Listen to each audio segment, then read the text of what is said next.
Hello, everyone. My name is Puddy, and welcome to the 58th annual podcast. I am joined, not as always anymore, as 50% of the time is always. It's Marshall Pearson. How are you doing? Hey! We wanted to start off today in what Marshall thinks is the Joe Rogan style. That was a conversation we were having before we went on air. I thought it was, but I guess I'm. What do you think Joe Rogan does to start off his podcast? So first of all, let's frame the conversation on air. So start with let's go back to what you said before. No, okay. I said we must keep them in the dark. I said that often, from my understanding, I thought that Joe Rogan started his podcast by the guests coming in, and then they said like hi, and then they immediately started recording because I thought they wanted to catch all the conversation. I think. So I've watched. So we've both not watched a ton of it, right? But I've probably watched a lot more because I'm into MMA. So I watch the MMA stuff quite often. And I think maybe it's a difference between like the people he's interviewing and his friends, because he often just has his friends on, right? But a lot of times during the podcast, they'll tell stories of like stuff that happened earlier in the day and stuff that happened even around the like complex or wherever he works. You know, like they were looking at the submersion tank he has or whatever, or something like that. So when you said that, I was like, that doesn't necessarily vibe up with all the stories they often tell about stuff that had happened earlier. But maybe you're right that when they get in the room, they're like focused. And also maybe you're right that like if he's interviewing someone, that's how he does it. Yeah, well, because I've only ever seen a couple interviews with people that I don't think he ever met before, so it might be with them that he's a little more impersonal. But I'm not sure. Yeah, but how are you doing this week? Complicated question. It's been a mixed week. It's been a long week, I'd say. I know when I got to one of the days this week, I can't remember what it was. I guess Monday. I was like, wow, last Monday feels like so long ago, for some reason, and very just a long week. Not necessarily in a bad way. And it's strange too, because usually my longer weeks are ones where I've been more awake. But I have like last weekend, I would say, I was asleep for a lot of it. So it's weird to me that the week's been so long, because like I don't think I had a Friday last week. So yeah, that's rough. Just like missed it. Yeah, because like what I've stopped most of the time. So what I used to do to reset my sleep is I'd stay up for like 36 hours. I remember this. And I've kind of stopped doing that because it is hell. Because it's terrible. Yeah. And what I've tried to do instead is I'll sleep like the cycle I'm currently on, and then I'll try and be up for like 6 hours, and then try and sleep again. Normal time. Well, because it seems you could instead of doing one massive shift, you could do a series of small ones over the course of like a week, right? Well, no, it's still a massive shift. It's just rather than being awake for a long period of time, I try to be asleep for a long period of time. Gotcha. Yeah. So what I'll do is I'll use numbers because it's better to illustrate. So for example, let's say I go to sleep at 6 a.m. and I wake up at 2 p.m. Right? What I'll then do is I'll do the stuff I need to do for the day, and then at about 10 p.m. I'll try to sleep again until a normal time in the morning. That's tends to be what I do. So I did that on Friday, and I don't think it was like that. I think it was later. So I slept at like 10 a.m. I woke up at like 6, and then I tried to go back to sleep at like 11, something like that. So when I do that, I lose a lot of the day, of course, to sleep. The only person I know of that has a weirder sleeping schedule than you is, of course, Christopher the Magnificent. Because like yours is pretty weird, or at least pretty erratic, it seems, and like temperamental, I think is the right phrase to use. But Chris's is like an alien. It's like not even. He's another species, because like he's like. To him, 10 hours of sleep is not good. Like too little? Yeah, too little. Way too little, apparently. Like, way too little. 10 hours is not even close to enough. Which to me is, like, I mean, when I was like 16, I probably might have said that, but like nowadays, I generally, the amount I sleep is getting closer and closer to 8 hours, because I think that's just something that happens to most people as they get older. And I just can't imagine thinking that 10 hours is like way too little. Like, I think for him, minimum 14 is what his ideal is. Which is just, that's a lot. I mean, yeah, that's over half of the day now that you're not conscious. I don't. I mean, and I say that as someone who does sometimes sleep 14, but it's not. I don't aim for it, and that's. Yeah, and I don't. And also, he was here to explain it, because I'm of course. I'm not certain on all the. I don't think he would. I don't think he would, honestly, even if he did explain it. And that's not necessarily. Maybe he is embarrassed. I don't know. I don't know, but I don't think he's the type of guy who will sit down with you and really go through it with you. He'll just be like, anyway. Yeah, that's exactly what he would do. Yeah. His classic anyway, the most annoying fucking deflection. Just, we ask him a direct question. He sits there in silence for 5 seconds. And then he sighs and goes, anyway. It's like, but what? It's like a lazy gaslight. It's like trying to make you forget you asked the question. It's like, oh, I guess he answered it. Yeah, no, that's, oh god, that is annoying. But yeah, no, I think I almost think he should maybe enter a sleep study. I don't know. I'm thinking of doing that at some point when I have time and the energy and the mental state. Maybe not a sleep study, but I definitely think I need to see a therapist at some point, because I'm starting to think that my I'm starting to think very heavily that my sleep problems are related to my mental health. I think I might have something like sleep anxiety or something. I get very anxious surrounding sleep. There's a lot of mental stuff wrapped into my sleep, and I think my sleep is probably the main cause of my mental health issues in my wakey times too. Like, I think I think it's probably worth seeing a mental health specialist about my sleep, because I think it's probably the root cause of my issues. So do you think it's almost like a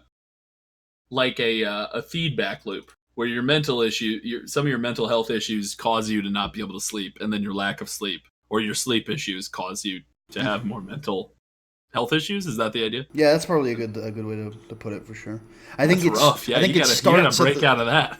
I think it starts at the sleep, though. I would estimate. Like what I'm thinking is that the main mental health issue is something to do with like sleep anxiety, and then from the sleep, from the bad sleep schedule, I then develop other problems like tiredness and general anxiety. Yeah. Now, describe, because I've never really had a general anxiety or anything like that. I'll get anxious about very specific things. What is that like? What is it like to be generally anxious?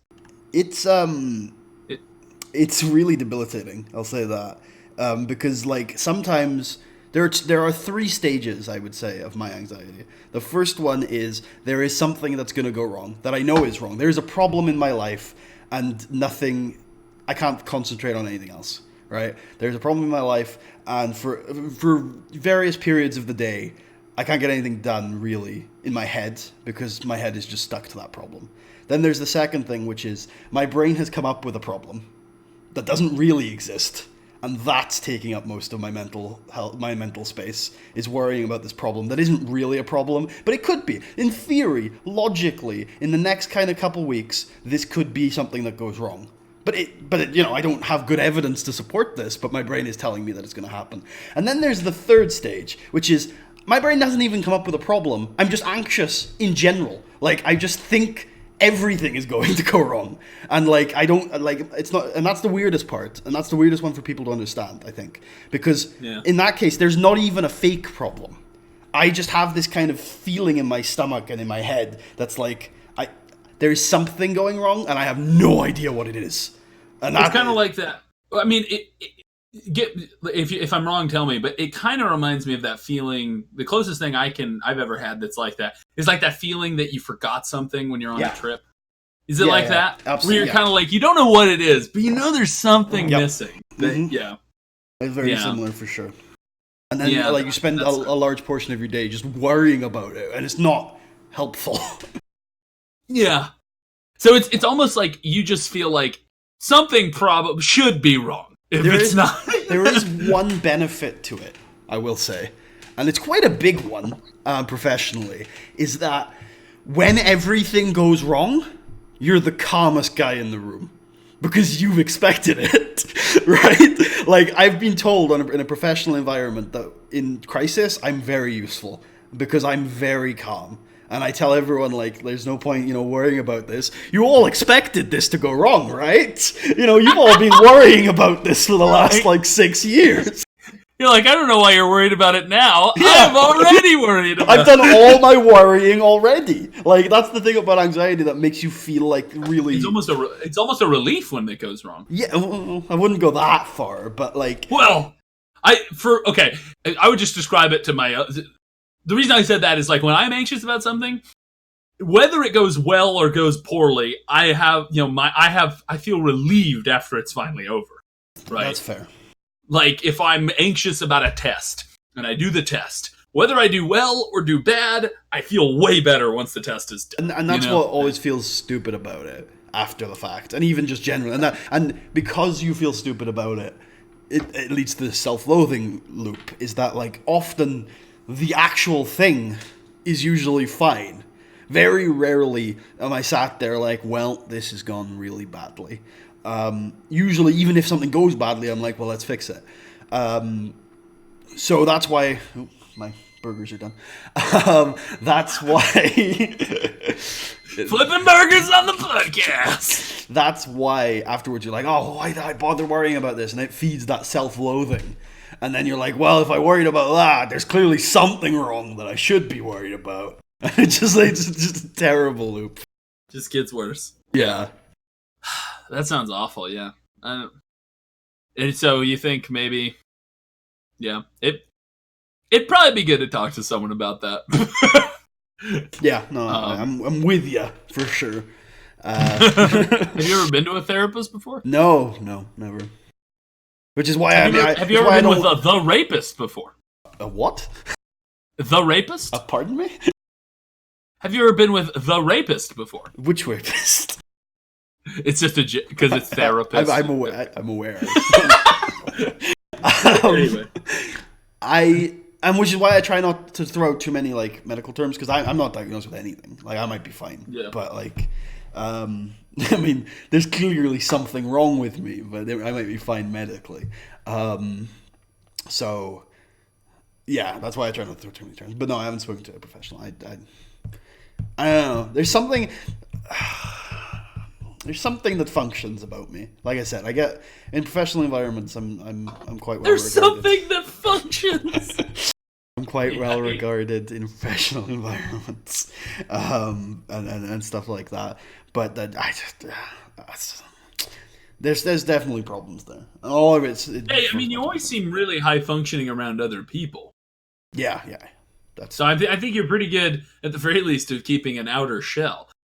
Like, I've always known you've had these problems, but that's just because we've talked about them, right? I mean, if you hadn't have told me, I doubt I would know. I bet all the people that you've met online who you haven't really gotten close with, I doubt they have any idea, because you have this outer shell of just very, like, having it together. Honestly, like, you definitely project a togetherness. Yeah, and like, it's not necessarily projection. Because, like, it's just in my interactions with other people, I am together for the most part. And like I said, in professional environments, I'm well regarded because I do keep things together. I get things done. Yeah, and that is another thing that I like about me, is that I'm pretty open. Like like you said, because we talked about it a lot, and I'm pretty open about, like, my problems and anything else. Like, you don't get too much bullshit. You get bullshit with me, but if you learn, if you're with me long enough, you'll know when I'm talking bullshit, right? It's pretty obvious. I don't I have a British sarcasm to me, but it's never usually veiled. You know what I mean? It's usually quite blatant bullshit. You know what I mean? Yeah. So that's why you can usually tell when I'm usually quite straight with most people. I'd say personally, but maybe to different cultures, I'm not as straight. What culture do you think you're not as straight in? Americans. you. It's probably true. I mean, possibly the Czechs too. I will say that. Oh yeah, they don't have a good sarcasm. I'm not sure, honestly. Like I said, my work this year has mostly related to people from other European countries, but I do feel like a lot of context and very fine, precise language is lost when you're speaking to someone who they might speak your language very well, but if it's not their native language, they'll, unless they've spoken it for decades now, they won't have a lot of the toolkits of the really precise intonations and inflections that native speakers will use in the language. So, like, even if someone speaks English really well, they might miss things like sarcasm and certain jokes that it might just go completely over their head because they just they don't have that really precise ear yet for the language. So I wouldn't be surprised if maybe, like, if you talk to certain people there, that they might speak English really well, but they probably miss a lot of that stuff. I would assume though, but a lot of my humor often gets placed in something that's sincere. So whenever the humor is lost, then I just pivot to the sincere, which I get along well with the Czechs. What's the example of that? Sincere humor? So a good example is one I'm thinking of is after one of my classes, I had quite a long conversation with some people from there, and including the person who was teaching, and it was a lot of it was just about Brexit, and I was making a lot of jokes, and it was clear that they were being missed. So I just focused on the political analysis I was making. Yeah. What do the people of Czechia think of Brexit? What do the people of Prague think of Brexit? In general, I would imagine. You haven't spoken to them all. No, well, almost. I'm about 5 off, I think. I'll get them next week. Nice! Get them! They're like, what? I'm running! Their view, I think, is very similar to most of the world, which is regardless of what they think of the ideologies of it, they think that the tools of state are pretty incompetent. Yeah. Which is the point I've tried to make with everyone that I've spoken to about it, is that I do genuinely believe that the Parliament of the United Kingdom is a beautiful instrument, but it needs the government needs to work with it for it to work, and that's not happening at the moment. I think it's interesting because I was talking with people about Brexit, and here some classmates of mine, and I was like, do you think that I was like, what do you guys think of that? Because they brought it up. That's not what I didn't say that exactly, but basically I was asking them what they thought of it, and they were saying it's ridiculous. They should stay in the European Union, that sort of thing. And I said, okay, now I have a question for you. Would you be willing to vote for a bill that created a Union of the Americas that joined us politically and economically with Canada, Mexico, Colombia, so on and so forth, Brazil? Would you be for that? And they're like, no, absolutely. Like, they're all like really against it. And I was like, well, then maybe you guys should fucking think about what you actually believe politically. Because I think is this the Marshall comes out as a Brexiter video? No. This is the Marshall as a political philosopher. I think that people. Well, I think context is very important. In your example there, I don't think that example holds up. I think the better example would be the United States as a federation of states. I think there's a lot more symbiosis to the European Union than your projected North American Union. The economies of Germany and France, I don't think, are comparable to Mexico and Canada. That's probably true. That's why I'm reticent at that, because context is really important, and I don't necessarily get your underlying point entirely, but context is very important. Mm-hmm. Yeah. No, you're right. I do think I'm mainly just trying to get people to sign on for the Pan American Union. That's the main goal. Yeah. I think So far, I've got 3 people. I think the route to that for the U.S., if you wanted to go down that like road, is military conquest. Is more states. More states. Mm-hmm. I think, yeah. Well, that's the hard part. The U.S. doesn't even want to make places like Puerto Rico a state. Mm-hmm. Yeah. Where Puerto Rico has like a population of 3 million people. It's been a U.S. territory for many years. Yeah, I just think that, like, so one of the biggest issues with, I'm going to call them nationalists, is that politically, they really like their laws to be made in a certain place. And it's often hard to find the logic in where, honestly. I can't really figure it out. I guess the capital of what they consider to be their nation state.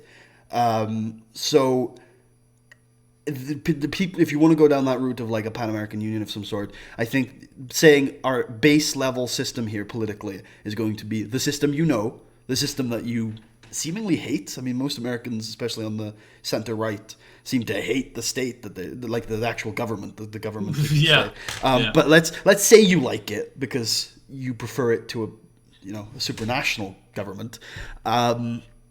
That's going to be the baseline. That's still going to be where everything's created, and we're going to add more to its territory rather than a big constitutional upheaval, which would be creation of a supranational. Yeah. Well, but so it's just interesting because there's a lot of U.S. territories like the Marshall Islands, the Virgin. Oh, your islands, Virgin Islands. What? Your islands. My islands are U.S. territory. Yeah. Nice. The Marshall Islands, the Virgin Islands, and Puerto Rico especially, that have been, have been chafing to gain statehood for a long time, and it doesn't really make sense when you have states like Wyoming that in Australia would just be a territory still, because Australia. I think the thing in the U.S. was just we make every territory a state eventually. But in Australia, they still have states that are still territories and that will never become states. Like I forget what the Northern Territory, I think is what it's called, is not a state. It is a territory and it always will be because it doesn't have. They don't think of it as having a large enough population to warrant statehood. And so, like, if their government was running the U.S., places like Wyoming would not be states, and places like Puerto Rico probably would be, which is kind of funny. So we have a weird. I don't know. I have a theory that it's for really petty reasons. It's either for racist reasons or it's for petty reasons. Yeah, I know. I definitely think, as someone, and I'm still naive, but as someone who is, and I'm going to use a very filthy word here that people don't seem to like these days, as someone who is basically a globalist, right? It's still very strange to me, the concept of like different stratas of statehood and borders. Like, there's still such arbitrary concepts to me that, like, it's so strange because, like, I feel like the classification of statehood only matters in interactions with other entities, really, when you think about it. Yeah. It doesn't really matter to the state's relationship with its citizens. All it matters is the state's relationship with other designated states to show that, like, these are our citizens, these are our lands, stuff like that. And of course, I am this type of state, therefore you can do this to me. I am a country, therefore I can enter international organizations. I am a state that's part of a federation, therefore I can't. I am a state that isn't part of a federation, a federal state, therefore I can enter into international. I'm a country that's part of a union. You got all these different types of kind of stratas of statehood, and I'm not sure how useful they are these days.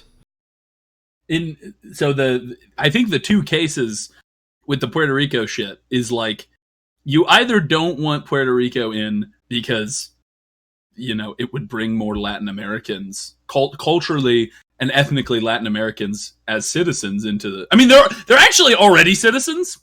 So I don't. That's not even the argument, because they have U.S. passports and they can travel within the U.S. So I don't really.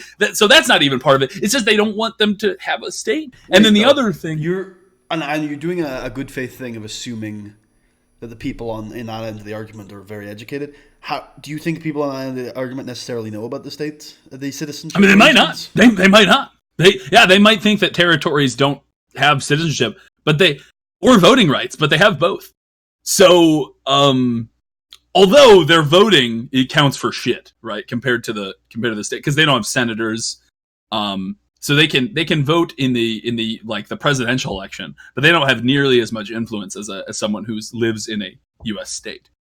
Which is one of the reasons that they want statehood, is because they would get representation in our legislative branches, which currently they do not. And so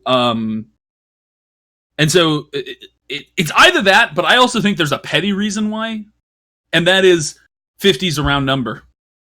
I know that sounds ridiculous, but I genuinely think why, because you make Alaska and Hawaii states, even though, Hawaii has, it's a set of islands really far away from us. So you give Hawaii statehood, but you don't give Puerto Rico statehood. You give Alaska statehood, even though it's this massive untamed wilderness, right?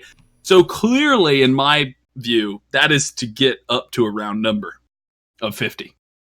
I think that's reasonable. I think I think that is one, and I talk to people about this, and they're like, "There's no way they would make national, policy decisions based on roundness."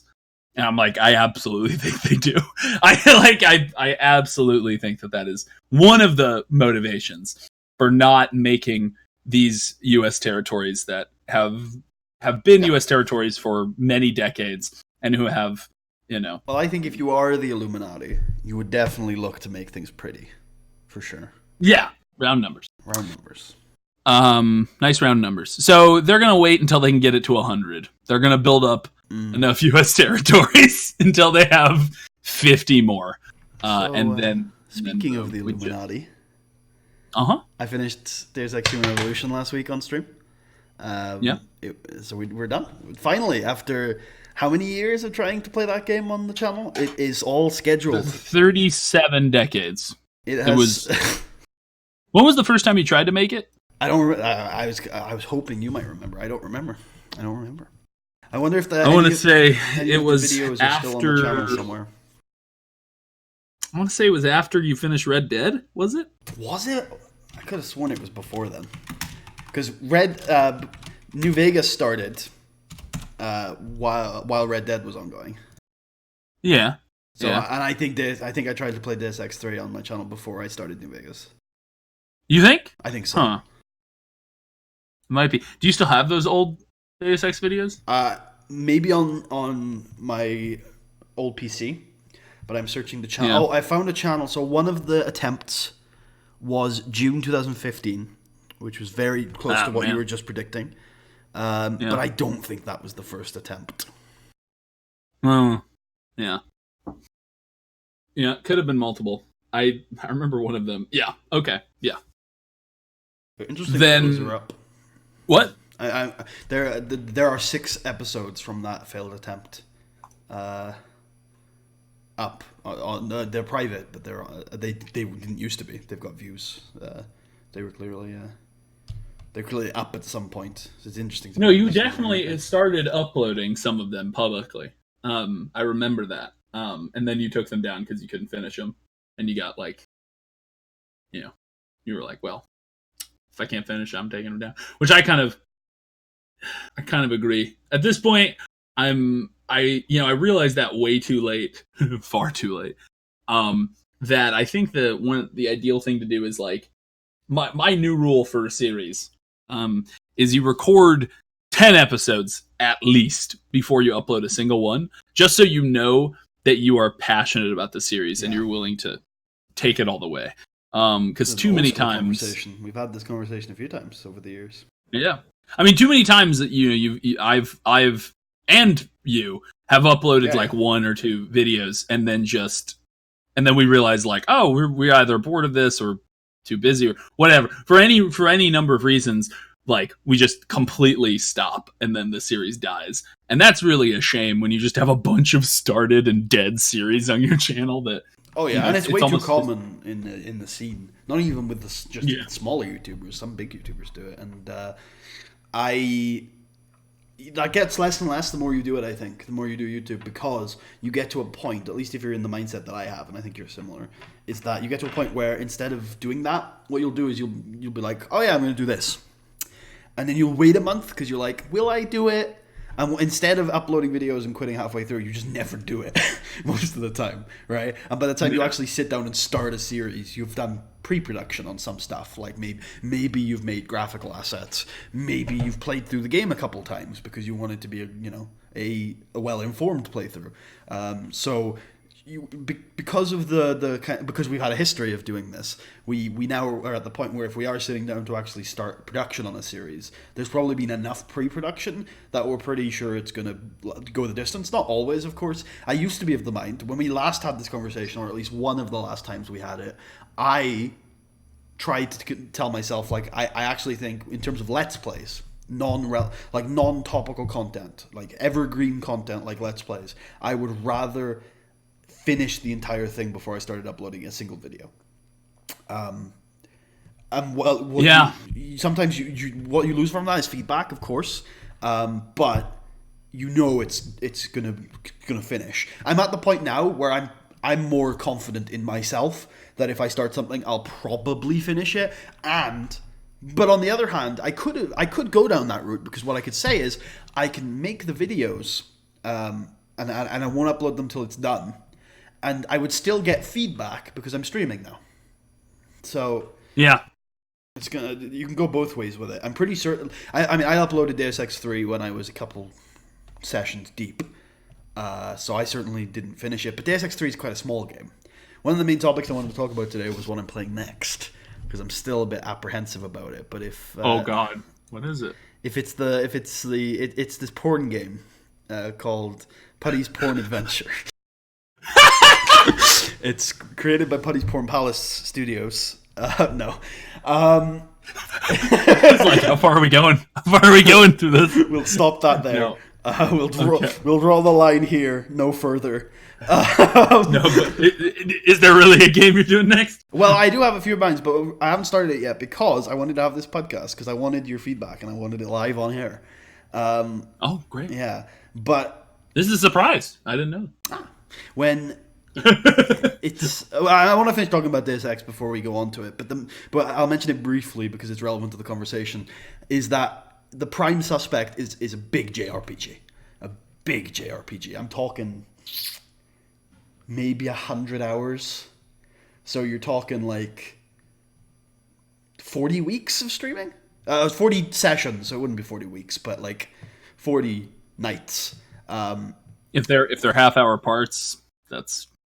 Oh yeah, it's definitely a 200 episode series for sure. It's in that region. I'd probably get it done shorter, because I'm probably overestimating how long we'll spend on air. But it's a JRPG. It's not the longest JRPG in the world, but it's a JRPG. They're long games. So that's gonna. Is this a Tales game? It is a Tales game. So yeah, we'll talk about that more later. But that kind of, it scares me a little because it's a big commitment, and I don't know how long I'm going to be able to stream. I think I'm going to be able to stream until October, and then I will be in a accommodation that doesn't. I'm not sure what the internet's going to be like, so it might be capped again. I have had that a few years of my life, and you just can't stream on it, which sucks. And I don't think I want to record without streaming anymore, if I'm being honest. Those type of games, but I think I could finish that game before October. But anyway, before we talk about that more, I finished Human Revolution. How much of the series have you watched? I'm 6 sessions in. Sessions or episodes? Episodes. 6 episodes in. What are you thinking so far? I really like it. I've shared some of this with you, but I think your commentary in it is probably it's on the better side. I'm reticent to say it's the best you've ever done, because I'd have to go back and watch a few of your best series and kind of think about it more. But I do think it's definitely competing for some of the best commentary. Like, I think your commentary skills have just gotten very good. It's all very natural. You're not over talking, right? You're not like strangling the gameplay with your conversations. you're letting the game speak for itself, but it's also not like one of those Let's Plays where it's literally just like silent and occasionally the person says something, right? I think you've reached a perfect balance of communication with the audience. And I think the topic are either relevant to the game or they're light and fun, right? So I just think it's an easy Let's Play to watch in terms of that. It's not too heady. I think you explain things about the game, but you also don't make it like and just an overbearing, like I'm the like expert of Deus Ex. I know everything, right? The game already has a director's commentary in the director's cut. So if you want to listen to that, there's that option. Yeah, no, I think you're writing this line of like, I know about this game. I know it very well, and I can tell you some things about it. But also, we're also just gonna play a game together, and I think that's really good. I really enjoy it. I think there's probably watching it. I forgot how old this game is now. Like its age is definitely showing. But that's really interesting. I'd like to hear about that. Well, in what way? Huh? I'd like to hear about that because let me preface. So when I played it, I actually went kind of the other direction, and I was like, wow, I forgot how ahead of its time it was, and I think the art style is kind of timeless. And then when I've been playing a little bit of Mankind Divided this week, because it is going to be on the channel eventually. It might take literally years from this point because I just don't know what my situation is going to be like after October in terms of streaming. But one day I will do Mankind Divided. That's going to be the new Deus Ex 3. Is that one day I'll do the sequel. I forgot, like, I came back up with Mankind Divided expecting it to be very similar to Human Revolution, but I forgot how much of a difference there was between the two games, because that's how much replaying Human Revolution made me feel like this is pretty cutting edge. Yeah. So mine are mainly visual stuff. I think the gameplay is fine. I think the gameplay is streamlined in a way that you can play it now and not feel like you're playing a really old game. I think it's mainly like the original. Oh god, yeah. No, the original is aged ridiculously. I think it's all like in a couple of years we'll be at the point where the gap between the present day and Human Revolution is the same gap as between the original and Human Revolution. We're not quite there yet. I think it's 2021, so it's like 2 years before that gap is equal. Which is crazy, of course, because we are... I say the same thing about New Vegas, right? We're not far away from the gap between us and New Vegas being the same gap between New Vegas and 2. That's weird. That's wild. I mean, the gap between the present day and Fallout 3's release is the same length, if not longer. It's longer than the gap between Fallout 3 and Fallout 2. Wow, yeah. Yeah. That's crazy. Yeah, so I think that it's mainly... Most of my complaints are just visual stuff. I don't agree with you that I don't think that it's got a timeless visual. I think that for me the visuals, especially the face model, are showing their age. I really like the faces. Really? Yeah, oh man, I do. Okay. Especially like Pritchard's. I was noticing again. I was doing Pritchard's is all right. I think Hugh Darrow looks ridiculous. I think Hugh Darrow looks like great. It's the one I'm thinking of that I think looks really old is Cassandra Reed. Like Hugh, I think looks great. I think Sarif looks great. I think Taggart might look a little aged. Taggart looks like there's some smoothness there that probably doesn't need to be. I think Hugh Darrow, I think just they capture the motif, and maybe you'll change your mind, because I have to say I spend a lot of the series gushing about the way it looks. So maybe when you see what I'm pointing out, you'll be like, oh yeah, that maybe does you'll look wear great. me down. Yeah. Or maybe you'll be like, what are you talking about, Putty? That skybox is disgusting. I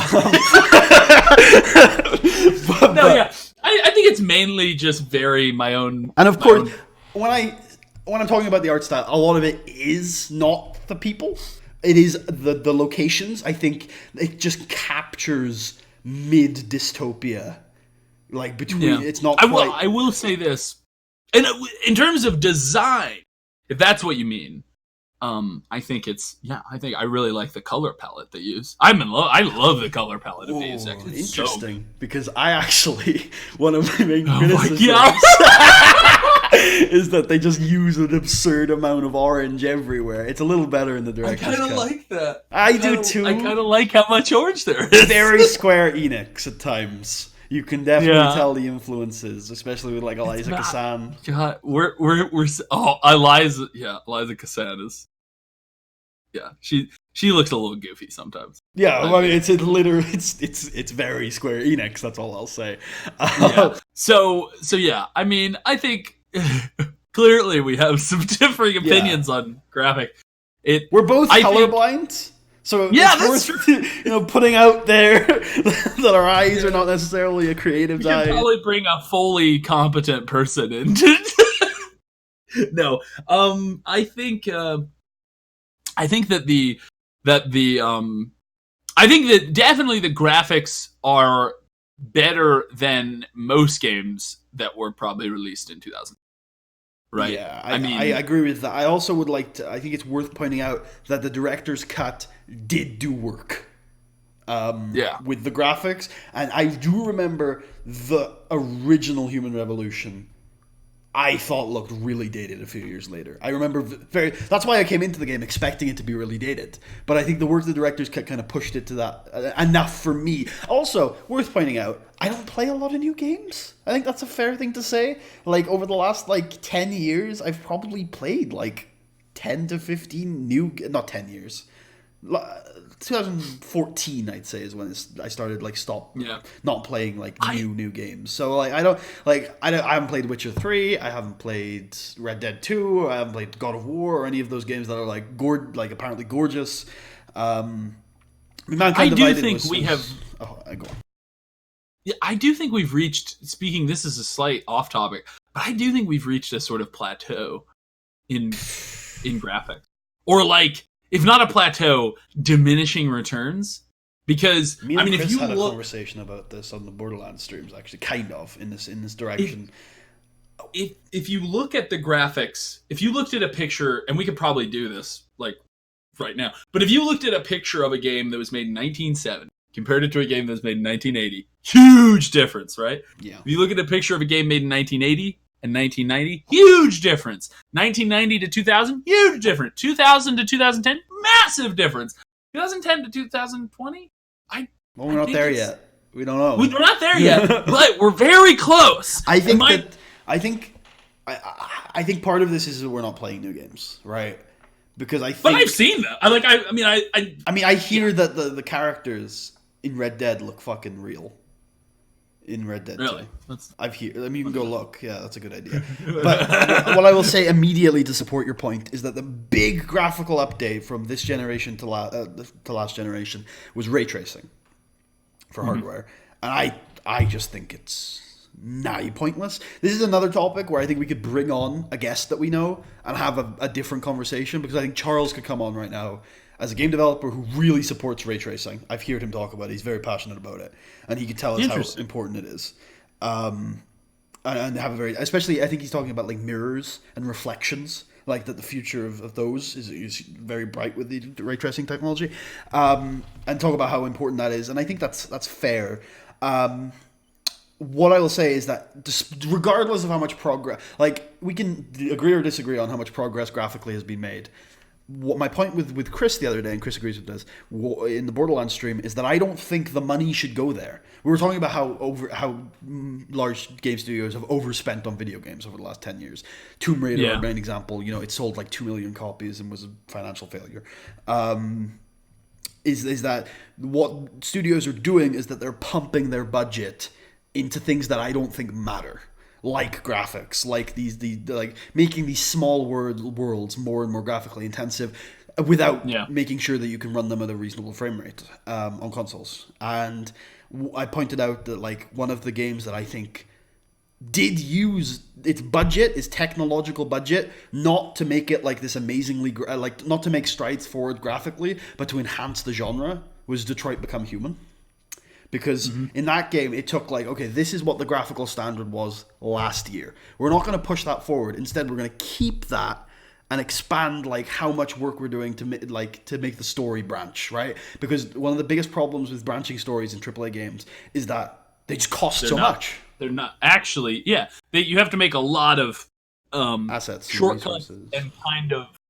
Well, yeah, and in order to actually make it, you end up having like, I mean, this is why Telltale probably crashed as a studio, is that eventually the players realize that the story isn't as branching as you've been promised.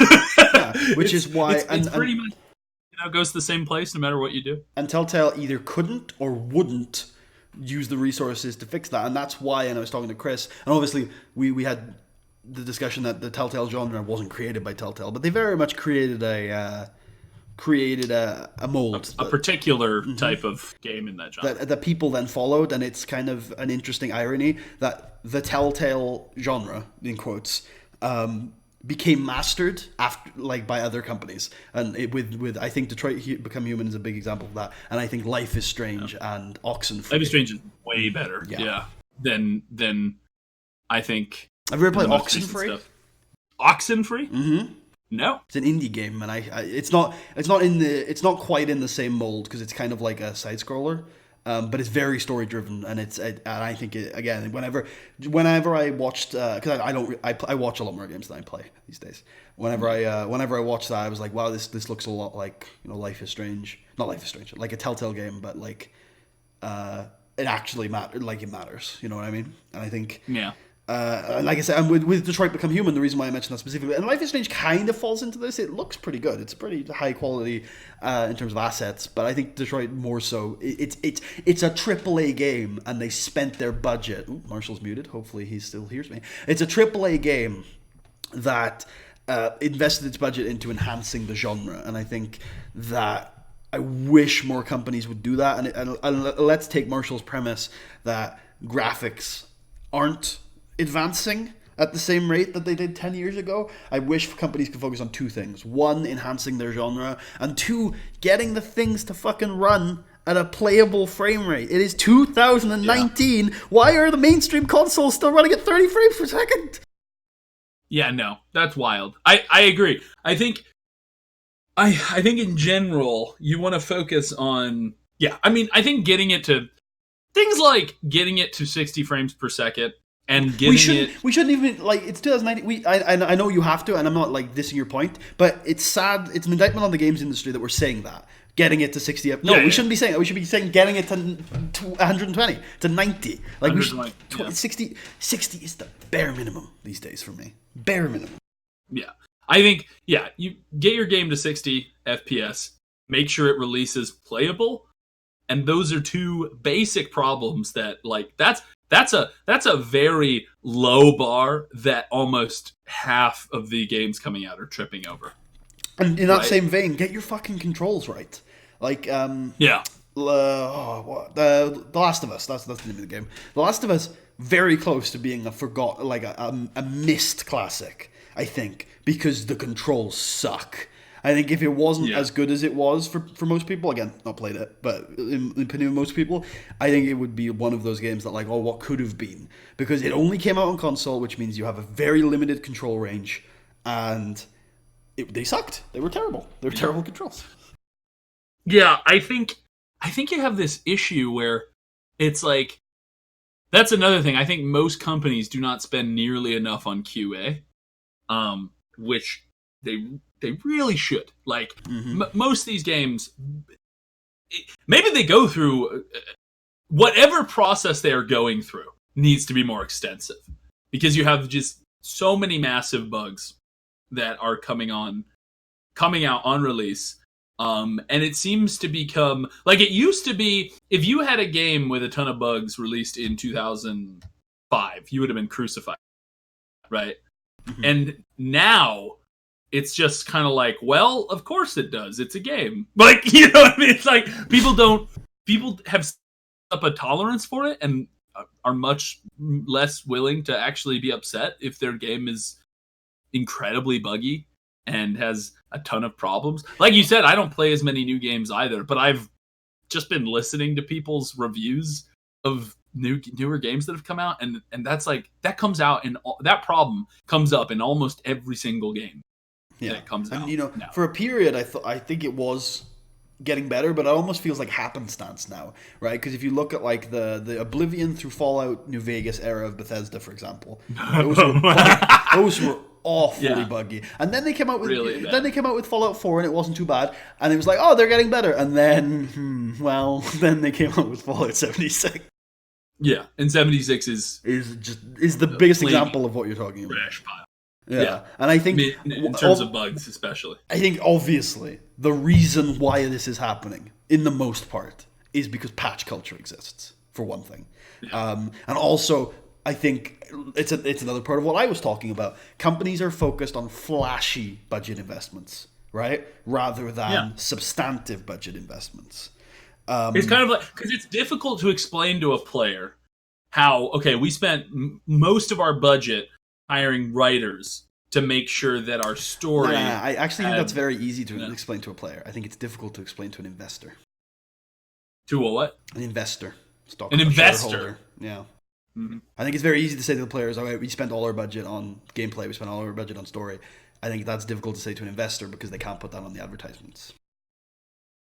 Or they can, but the data probably shows it doesn't do you as good as putting very realistic tits on your advertisement. Very, very real tits. Our tits are the best. That's what sold Dead or Alive Volleyball, from what I hear. Red Dead Redemption 2. Those tits are real life. That brings up a good point. Before I did my Let's Play 4 years ago, very topical. 4 years ago, before I did my Let's Play, I forgot how much nudity was in Red Dead 1. It's a lot of it. Yeah. Full frontal. I think. There's definitely a dick. I remember because I had to censor the dick, and for me at that point, that's a hard job. I couldn't do that these days. Actually, no, it'd be pretty easy with OBS. But back then, censoring a dick was a big, time commitment. So I really, shat my Cheerios 4 years ago. Yeah, of course. God, jeez. I think we should just show dick. I agree. I think Twitch is pretty good about it. I might be wrong. But yeah, I mean, especially if it's like a flaccid, ugly penis. Like, that's not turning anyone on. You know? All I'm saying, sandpaper dick. So, so I did Human Revolution. I did the Missing Link DLC as well, which is really cool. One thing I wanted to mention is that you were talking about lighter commentary, and I think that's very interesting because looking back, and it wasn't really intentional, but a lot of times I'm explaining the micro of the story, right? Mm-hmm. And I'm like, okay, this is what we know. This is the assumptions we might draw. But I don't actually go into the very, very heavy topics of the game. Like, almost ever, I don't think. I don't think I ever give my view on it. And that's all. And now that I think back of it, that's my commentary in that regard is almost like the actual game. Like, it tells you the micro story and leaves the heavy shit in the background for you to go and discover on your own and make your own conclusions about. Yeah. Which is one of my favorite things about Deus Ex. It just feels like modern Deus Ex, is that it just feels like a living world. Like the inter-office correspondence and the background plots and all of that is just like, I love that, like, Jensen is a cool character, but very much not, until the second game in the trilogy that we'll probably never finish, is that Jensen is kind of separate from it.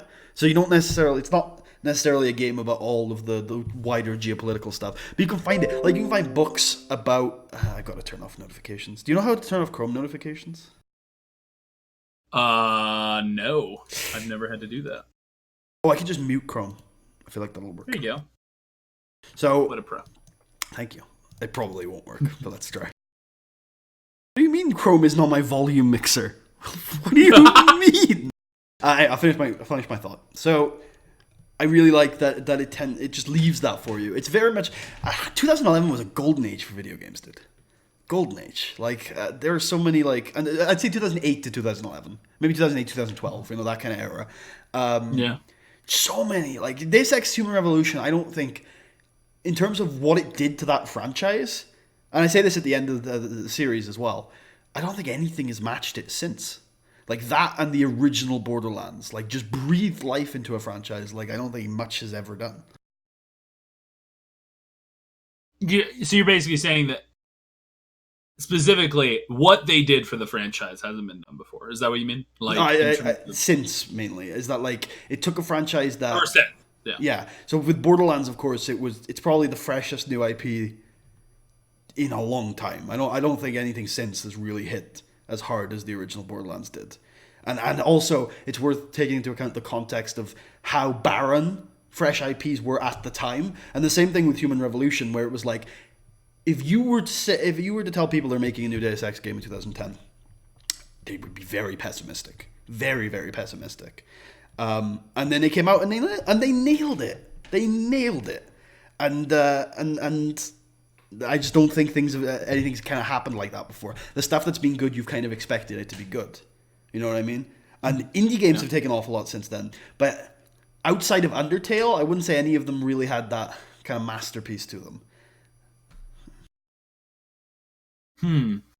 Yeah. I do think that period is definitely... I mean, coincidentally, that was probably when I played the most video games. Was like the middle of... From 2007-ish to like 2013. That was when I played more video games than any other time in my life. Certainly didn't play as many video games before then, and I doubt I ever will again. Part of that is just because I had a lot of free time, but I do think it probably has a lot to do with the kinds of games that were coming out month after month in that time period. It was just so much shit. So many good games that were coming out.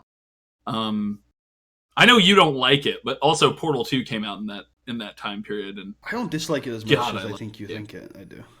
Well, I just prefer the original. Okay, you prefer the original. Anyway, I really like Portal 2, and it came out in that time period. New Vegas obviously came out in that time period. Red Dead came out in that time period, right? Yeah. The original? Yeah, I think it was like 09. I thought Red Dead came out in 11.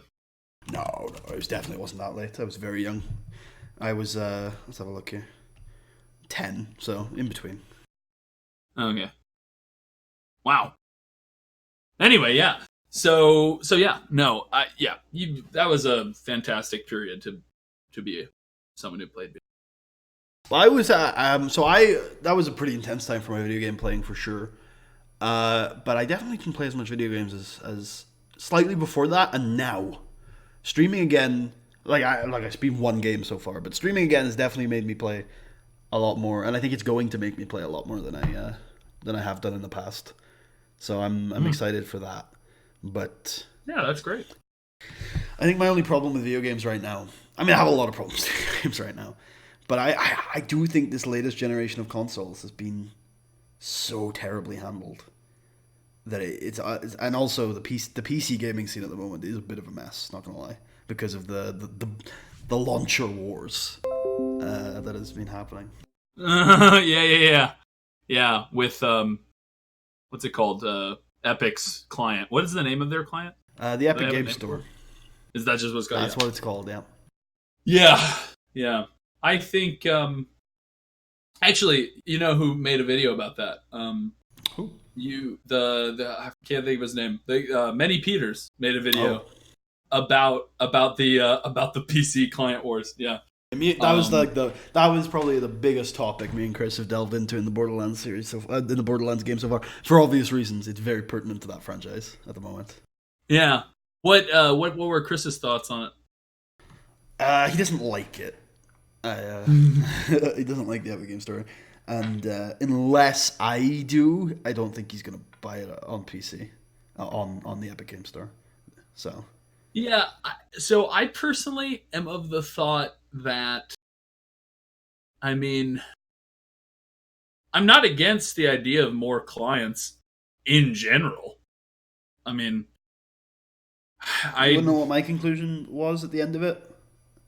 What? So, even though I know this is politically and kind of impossible at the moment, not impossible, very difficult in terms of the actual perfect solution to like make sure that you get the best of both worlds, is what I thought is that there probably should be one launcher, but multiple storefronts. I think that's what they really want to achieve, is that they want to have multiple storefronts. And I think that would benefit everybody, because I don't actually think multiple launchers gives people the best service. And that's probably true. And what all that the multiple launchers thing is trying to achieve is multiple storefronts. They don't actually want to create a launcher they want to create a storefront. Yeah. So Yeah, and that's one of the reasons why they're all multiple shit. digital places to buy this stuff. Yeah. Yeah. No, and I think people wouldn't care so much about things like Uplay and Origin if they were all wired into one launcher that everyone already had. I also, my other conclusion was on the Epic Game Store in particular is that, oh, Marshall's moved again. Hopefully he can still hear me. He's back. My conclusion was on the Epic Game Store specifically that every other launcher I could think of had a USP that I could see. I was supportive of, and I thought it was beneficial. And we did obviously 2 sessions of talking about it. In the first session, I said I couldn't see a USP for the Epic Game Store. In the second session, I had more knowledge, and I said I see what it is now. I just hate it. With Steam, competitive pricing, developed experience service, right? With Uplay, I can't remember what this was now. I swear Uplay had a USP. It's in the video. I don't remember what it was. With Blizzard. Uplay actually think I did mention as one of the ones that didn't, so it's pretty bad. With the Battle.net store, what they've been able to do is create an internal economy, and the thing they can do with that is actually very interesting. So what I mean is that in-game currency in some of their games can be used to purchase. Can be used to buy real games. Yeah, real games, real microtransactions in games. So they've been and they could probably only do that with their closed system. So that's I'm kind of on board with that. That's fair. That's a good reason for why you have a launcher.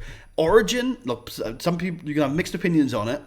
Their subscription service isn't bad. I am subscribed to it. And it's an interesting idea. And I think they could only do that with their closed system. Epic Game Store, their big USP is that it's a very positive and supportive platform for content creators. Right? So I don't care. I don't care. That's not what a game store should be, in my opinion. Just because you want to promote Fortnite YouTubers or Twitch streamers these days, I don't care. But that's I think what that's it is. interesting. That's kind of, it kind of shows something when what that means is that content providers have become a significant consumer base of games to the point where either they've become a significant consumer base, or the idea is that they garner so much influence among consumers, or maybe a combination. I think it's probably a combination. I think you need to also add in another group and change your perspective on that to remember that, like, consumers that consume that content as well as the game is also a separate category, right? Is that by supporting creators, you're also supporting the consumers of those creators and the game. You know, the people that are in both categories of that. Wait, okay, so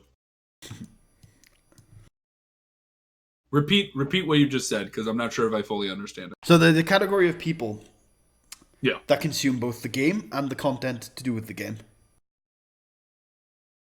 Okay. Yeah. Okay. So what you're saying is that it also can capture them. Yeah, well, not just capture them, but those are also people that are supported by the Epic Game Store, apparently, right? You have these internal interactions, benefits, and stuff that come from supporting both. So it seems that in any event, that complex has become such a significant factor in the industry that Epic Games is like, that's going to be our battle. That's going to be our horse. And well, that and paying lots of money for exclusivity. Mm-hmm. What do you mean by that? Well, they're paying lots of money for exclusivity. That's how they're winning. That's the battle. So what you're saying is that that's kind of the ideological battle. The tools they're using to fight that battle is that. They wouldn't be relevant at all if they hadn't spent absurd amount of money to get very high-profile games and a game that I care about that's not so high-profile. Why did they have to touch my precious? Which game? The Outer Worlds. Oh, that's right. Yeah. I didn't know. We should talk about that. Okay. We haven't talked about Outer Worlds at all, which is weird. Have we not? I think we've mentioned it a little bit. I think I mentioned it to you when it first came out, and you were like, "Ah, cool." No, I think we mentioned it on the show. Did we? Yeah, I think so. A little bit. I've mentioned it on the show. Whether or not you were here, I don't know. But I've talked about Outer. I've talked about Outer Worlds a lot actually on the show. So the Outer Worlds is, it got put on the Epic Games Store, which means if we want to play that, we have to get Epic, right? And that's the idea. Yeah, I don't even think it's timed, because the thing with Borderlands is it's timed exclusivity. So it comes out in like September, and it'll be on Steam next April. But I don't think The Outer Worlds is in the same boat. I think The Outer Worlds is just on that store forever. Yeah. And also, I'll put it out there, I'll be transparent about it. I'm coming around to probably buying Borderlands 3 when it comes out, because I'm having a lot of fun playing it with Chris, and I think that would be good content, and I think I'd enjoy it. So if I am at that point, then of course I'm going to buy The Outer Worlds. Of course I am, because I'm actually going to really like the odds are I'm going to enjoy the game, regardless of whether it turns into a classic or anything. I'm not. Yeah. I'm trying not to put too much pressure on it, because they seem to not want to, and I've got my hesitations as well. But it definitely, look, it looks, regardless of how good it is, it looks like a fun gameplay loop with it looks really fun. With some cool themes. Yeah. It looks fun, and it looks like they are seriously dedicated to allowing you to play the game however you want, and create your own kind of story, which is obviously not always something that companies go for nowadays, or at least not faithfully, right? That's what we've been talking about pretty much for the better part of an hour. Yeah. So I think that that's really great. In general, on the Epic Game Store front, yeah, I'm conflicted, because I'm very skeptical. Did you know the problems with it, by the way?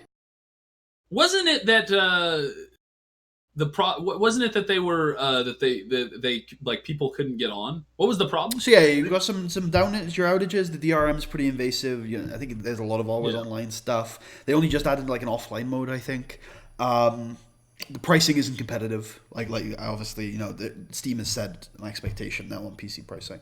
The pricing isn't competitive, and there's a large portion of the company owned by Chinese investors, and they've had some issues with security, with credit card information, stuff like that. And these investors. No, the Epic Game Store has had problems with security and credit card information, and because of the investors, I think that I don't know all of it, but I think there is evidence to show that perhaps they are selling data to Chinese companies.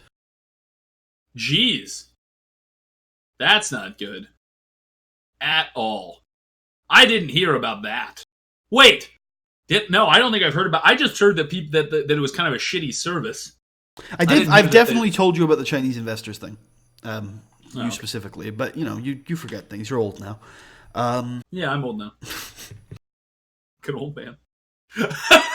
Anyway, so yeah, I mean, like what I was gonna say was I'm not against the idea of more storefronts. I do really like your idea about having one integrated client service that just wires all the storefronts together. Yeah. Which, once again, that requires a massive amount of agreement and goodwill between these various companies. I think it is more like Machiavellian. It requires them to purchase everyone against us, right? I mean, well, that's what I think. It's definitely incredibly difficult, but because I genuinely believe their objectives are not to make different launchers. I think they are. All they want as companies is to make different storefronts. Yeah, they just want to make money. So yeah, well, that's true as well. But I think in this creation, what they're trying to do in creating all these different launchers isn't create new launchers; it's to create different storefronts. So I think getting to that point isn't necessarily impossible, because that's their objective. All they want to do is make separate storefronts. So I think the ball needs to be in Steam's court. Really, Steam need to put forward an initiative to somehow make different storefronts work with Steam, and they need to start investing in that. I agree. I think I think it'll also be interesting to see, because we're now seeing this game go in terms of Obsidian, right? Because now they're owned by the big Microsoft, MC, right? Yeah. Which that's another thing that I'm both like happy about and really like kind of sad about, because I think Obsidian, their sales numbers on Pillars 2 were not nearly enough. they didn't turn a profit. It was a disaster. It was a sales disaster, which is really unfortunate because it's a very quality RPG, right? Couldn't speak to it, but I believe you. Yeah, so it's a disaster. It was a disaster for them, and then they were immediately, a few months later, Microsoft bought them. So in that sense, it's really good because they get to continue to make games, and they don't need to worry so much about surviving, right?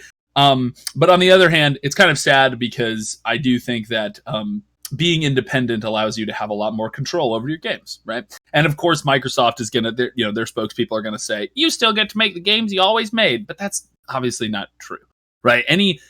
Whenever a publisher owns a developer, the developer doesn't just get to do whatever they want. That's not how it works. So, I mean, obviously, Microsoft is going to levy a large amount of control over the company now. And so that might mean that the games they make from here on out are not as inspired as they used to be. Or it might mean that they're still fantastic. Who knows? It remains to be seen. But I do think that is interesting. The reason I brought this up is it's interesting to see what happens in terms of Microsoft, how Microsoft is going to sell Obsidian's games. Are they going to make some of their games Xbox exclusives? Are they going to... Well, I will briefly interlude that Microsoft have been making some initiatives, I know you're out of the gaming scene, over the last year or so to make the Windows 10 gaming platform and Xbox the thing. So it's likely that Xbox exclusives will, at some point over the next year or so, maybe longer, be playable on PC these days.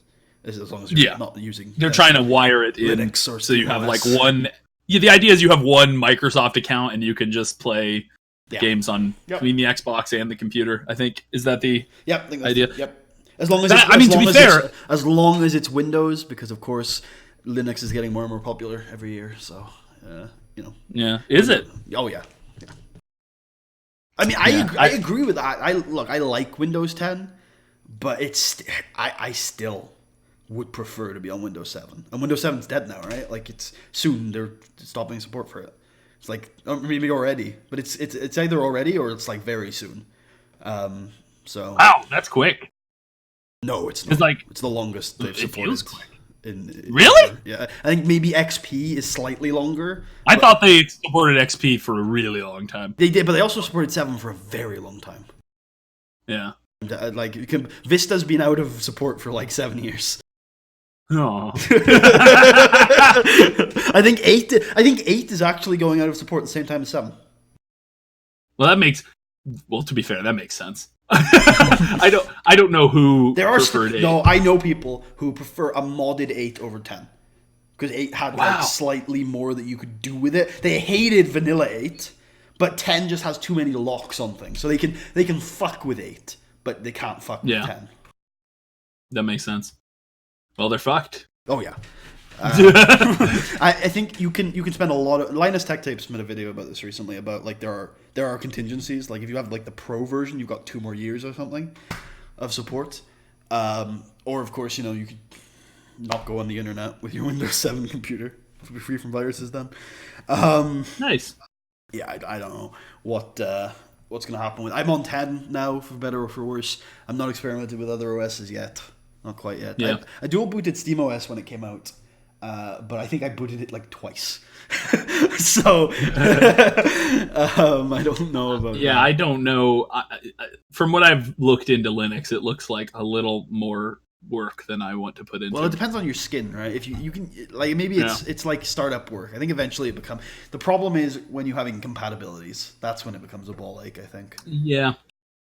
Yeah, I do have an old computer I called Old Bessie that was my gaming computer for most of my my childhood, and it's an Acer case, like it's really ugly, and it's still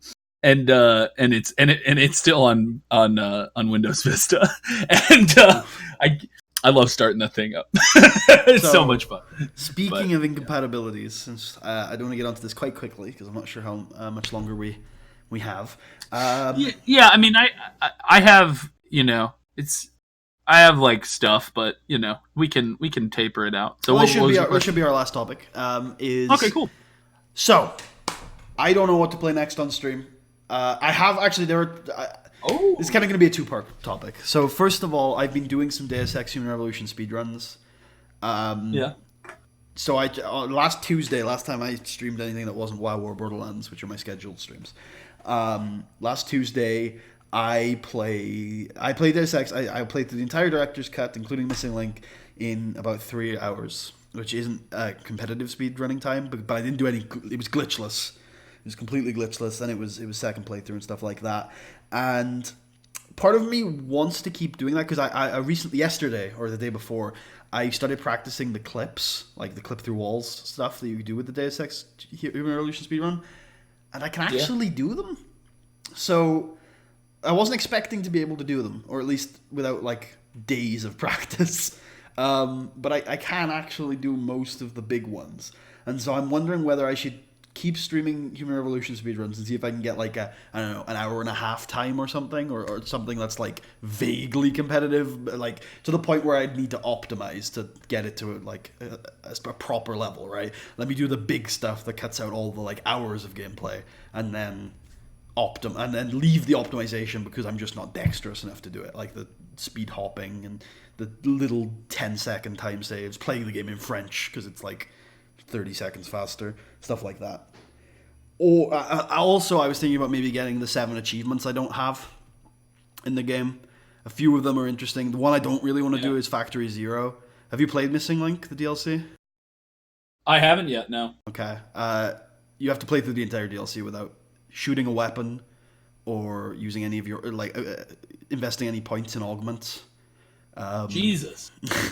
Yeah. It's not absurd, but it's hard. It sounds tough, yeah. Yeah. The other one seemed reasonable. One is just find a message. I found it on my playthrough. It didn't trigger.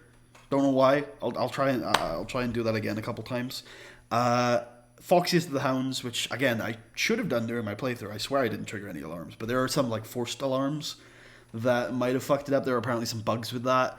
Again, and that's one of the things that discourages me from going and doing all these achievements, because they're a little buggy, and it's like, if I have to spend like 10 hours to do all these achievements, but I should have only spent 3, but the game bugged me into spending 10, then that just sounds like a ball ache to me. Yeah. And, it's Steam achievements at the end of the day. And then, there's Doctorate, which I do like. There are a few ones that I'm like, oh yeah, that's fine, I could do that if I put like a day aside for it. And then there's just moving on to another game. So, but I guess before I look at the games, do you think I should just move on from Human Revolution? Or do you think I should spend some more time with it?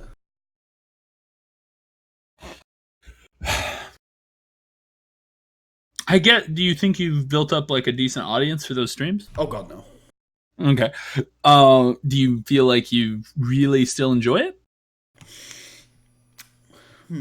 I guess because I'm hesitating, the answer should be no. But like, then yeah, I mean, I guess that, but I still. I guess that, but I mean, you can take whatever conclusion you want from that. But I get what you mean. Yeah, no, I'm hesitant about a lot of things. That doesn't mean there are parts of it that I still want to show off, like the lethal playthrough. I talk about that towards the end of the main run. Is like there's so many cool guns that you don't get to show on a normal playthrough of Human Revolution, because most players play it quiet and non-lethal. Perhaps play a game and then come back to it later, or do you think you need to do it in a row? Yeah, I don't think I'll ever come back to it if I do that, for sure. Damn. Okay. Okay. Well, if you're giving yourself that ultimatum, it's not giving myself. I just know that'll happen, right? Like, it's not that I'm like, oh yeah, if I leave, I'm never coming back. It's I know for a fact that if I leave, I would see no point to coming back. It would be very disjointed, I think. Yeah.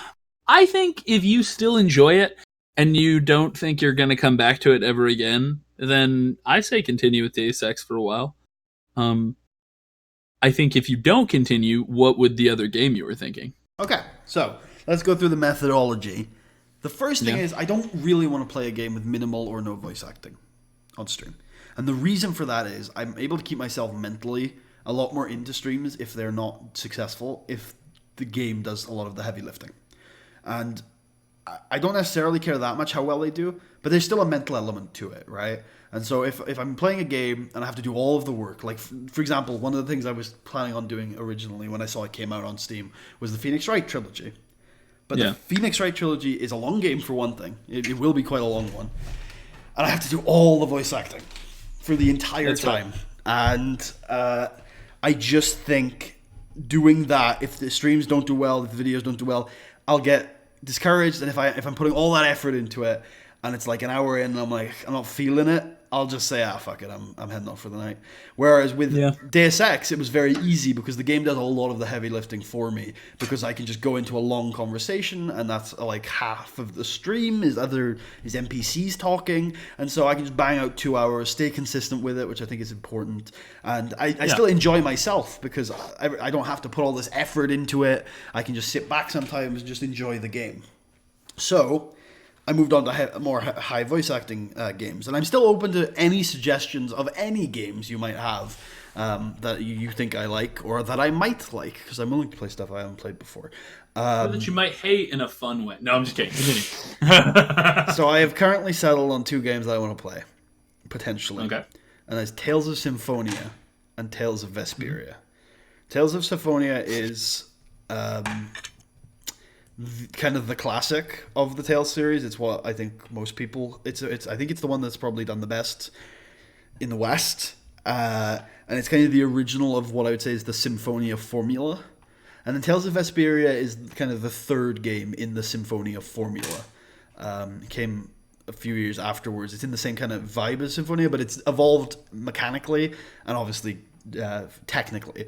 Vesperia just had a definitive edition released this year. It was in January, actually, that it came out for Switch and for PC. I've played it on Switch. I've been buying it on PC to play. So it's a game that came out a couple months ago, so it's relatively relevant. The definitive edition is pretty good. It's a ported, localized version of the old PS3 version, which came out a few years after the Xbox version did. And it looks really good. I mean, after our conversation earlier, I hesitate to call it a timeless art style, but it for me it definitely holds up. I think the characters are really good. I forget how much voice acting Symphonia has, but I know that this Vesperia one does have a lot. It used to not have much. I wouldn't have done it back in the day because half of the game wasn't voice acted. It was almost old Vesperia was a nightmare to let's play, in my opinion, because half of the game was voice acted and half of it wasn't, which is kind of a thing in Tales games. But in most Tales games, most of it's voice acted. You have a few small side quests that aren't. In Vesperia, it felt random. Like, almost half of the story wasn't voice acted. And the reason why I think that's a nightmare is not only do you have to spend a lot of time voice acting, but there's actual voice actors. And so you've got to try to imitate their take on the character if you're going to do the voice acting in the off scenes. So it's the worst of all worlds, in my opinion. But this new version has more voice acting. Unfortunately, some of the voice actors were changed between editions, which is really jarring when some of the old voice acting comes right before some of the new voice acting. Yikes! It's not so bad most of the time. Sometimes you can really hear it. But, yeah, it has more voice acting, and I think it would be fun to play. It's just a long commitment. Symphonia is slightly shorter, but it's also a big fucking game. It's a mid-2000s JRPG. I haven't played Symphonia as recently, so I'll be a little bit more rusty on it. I don't remember how much voice acting it has, but it is the classic. It's where you should start a Tales experience, I think. Well, here's a question. Sure. If you do one, do you plan to make it a thing to do many of them?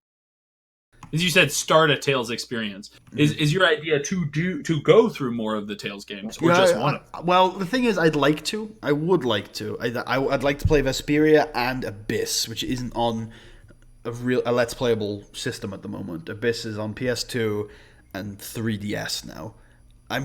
They've released almost every other classic Tales game on PC, so I'm really hoping one day they do Abyss, even though I think that code is hard. I think the platforms Abyss has gone through are rough to port, whereas with Symphonia and Vesperia in particular, because it was on the 360, which I think just used like PC code. So Vesperia I don't think was that hard, but fucking Abyss, like PS2 maybe is not noodle code, but the 3DS version, which is the definitive edition now, like in terms of content, I think you'd really struggle to pull that onto a PC. But I don't know. I'm not a game developer. Maybe I should ask Charles. with his donut protagonists. So I'd like to. So yeah, I'd like to. There are a lot of games in the series that I'd like to play. However, if I start either of those games, I don't think I'm done for months. And I don't. Again, from October, I don't know how long it's going to be before I want to stream again. And if I'm not streaming, I don't think I want to Let's Play. So I don't know what's good. I don't think I'm going to do any Let's Plays between October and June. So I say, do you think you enjoy Vesperia more than Symphonia? Well, that's a hard question. That's a long question. That's like a podcast topic all on itself. I don't know. It just quick gut feeling. My gut feeling is I genuinely don't know. Genuinely, honestly, I don't know. I mean, okay, then in that case, Vesperia. Okay, maybe, but it is very close, and almost only because I've played it more. I think if I had played more of Symphonia, I probably. Then I think it's a question of whether you want the Let's Play. This is another question you have to ask. Do you want the Let's Play to be a Let's Play that is more you learning or like learning a lot about the game with the viewers, or one that's really you are experienced, you already know most of the tricks of this game and you are just going through it? I honestly though I think with both games it would be in the second category. I think I know enough and I would do enough research that Symphonia would also be quite comprehensive. The difference, actually, I think Vesperia would probably be more of that, because even though I think I've done everything in that game, there's more to do, so there's bound to be parts that I don't know as well. Whereas with Symphonia, it's slightly smaller, so I'm more likely to get my head around it all. So actually, I think the learning thing is more with Vesperia. If I was going to play either of them, I'd want them to be quite comprehensive, which is honestly a problem to some extent, because I wouldn't want to miss anything. Huh? Yeah, I think. I would say in that case. God, that's tough. And also, I don't just have to. Do you have any ideas aside from those two? Because I'm really... Fallout 3 Director's Cut, Definitive Edition, the Putty Experience. Huh. No, I played Fallout 3 on PC according to Steam. The Steam version, at least, 82 minutes. And you know, I have spent hours modding that game, and I've only played it for 82 minutes. I actually played Fallout 4 for 82 hours on PC. Oh yeah. But yeah, I mean, you could go for the director's cut of Fallout 3, or you could. I could. Let's put it out there. I could play Mankind Divided now. You could. Well, no problem with that. While I'm still in Prague. You're on the roll. Hey, that's kind of cool. I could comment about how realistic it is. I kind of like that. I don't know. Well, now that sounds awesome. I can do that whenever. I won't forget. Yeah.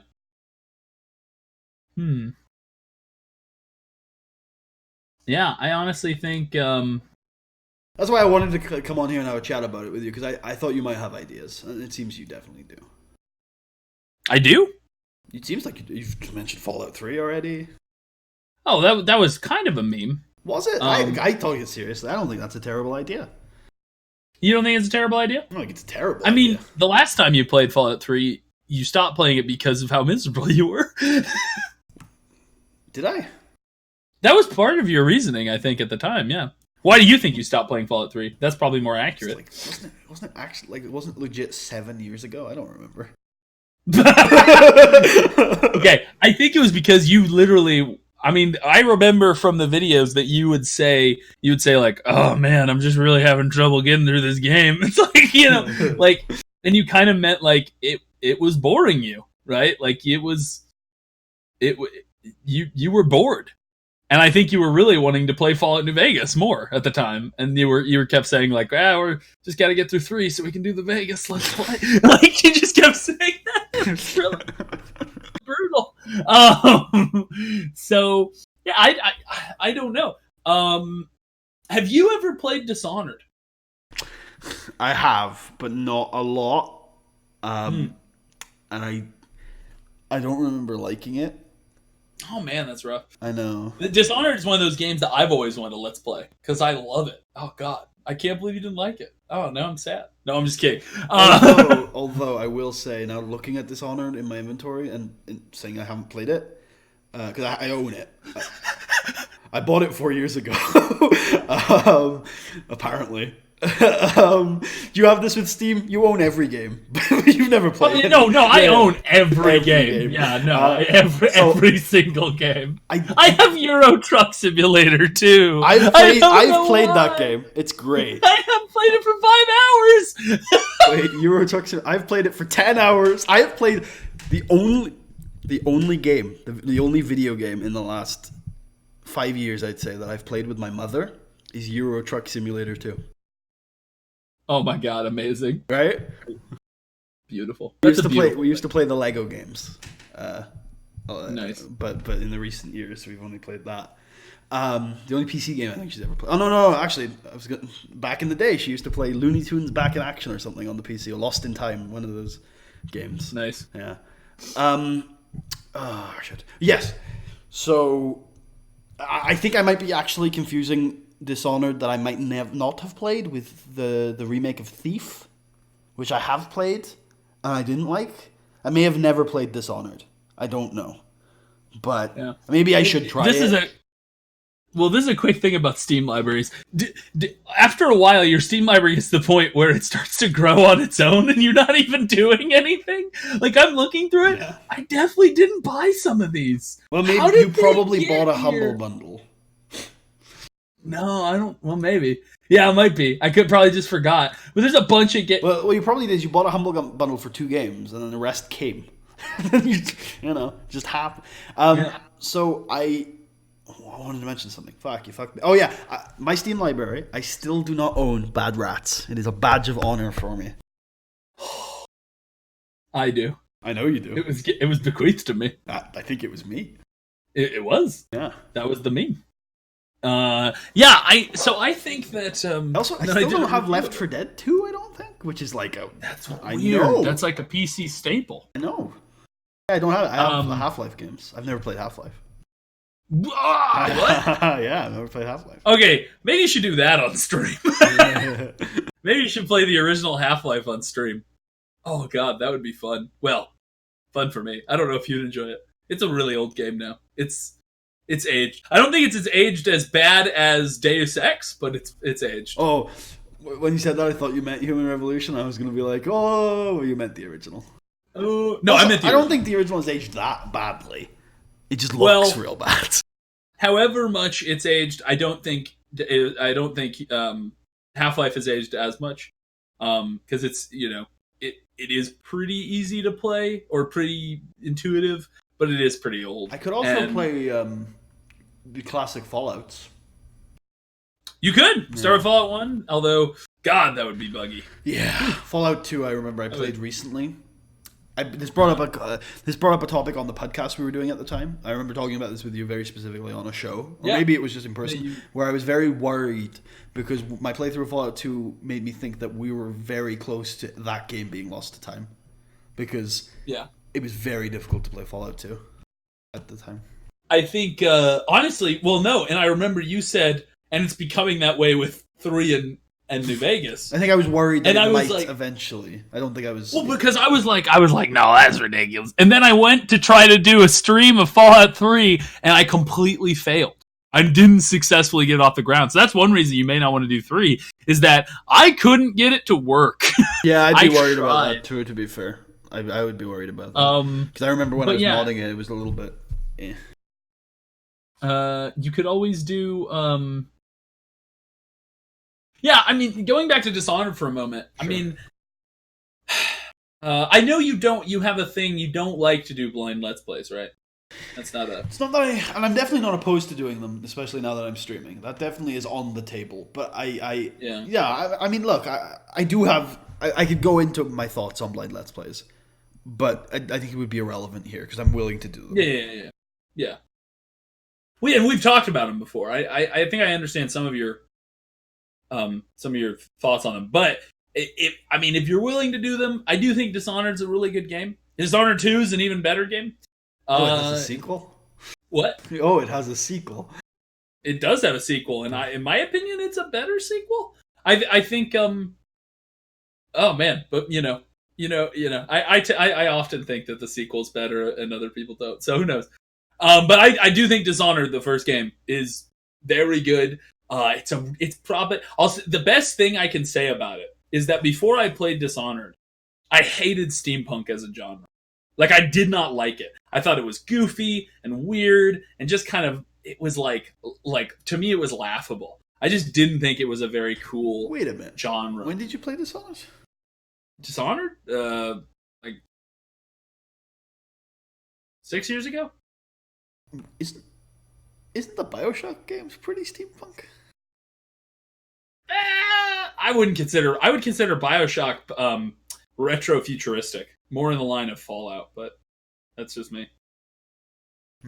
Okay. Anyway, I mean maybe it's infinite steampunky. I don't know. I never thought about it like that. In any event, Wikipedia I had classifies it as biopunk. Biopunk. There you go. I don't know what the fuck that means. Anyway, a subgenre of science fiction that focuses on biotechnology. It is derived from cyberpunk. Oh, nice. Okay, so I think that I didn't really, at least in my head, I had like a thing against steampunk, and then I played Dishonored, and now I really like steampunk as a genre.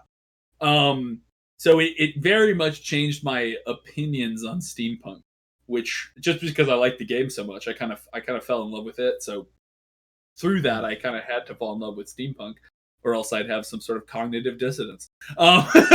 So I really liked it. I think it's a good, one reason you might not want to do it is you just did a stealth game, and Dishonored is primarily a stealth game. Yeah, one thing I was going to mention is that I know that Dishonored had a big influence on Mankind Divided. There's a dash ability in Mankind Divided that is taken straight out of Dishonored. So it would be interesting to do the comparisons. Yeah. I don't think that's holding me back too much. Because still, part of me still doesn't necessarily consider Deus Ex that much of a stealth game. Because even though it clearly is, it still just feels like an RPG to me. So I wouldn't. If Dishonored is much more kind of traditionally stealth, then I think it wouldn't matter. I think I'm also awful at stealth games, which makes me hold back a little bit.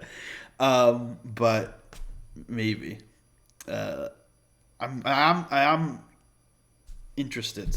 I think you're piquing my interest in it. Any other ideas? You'd always do. The thing is, you'd have to have I think a specific idea, but you could do an EU stream, EU4. Yeah, I don't want to do that.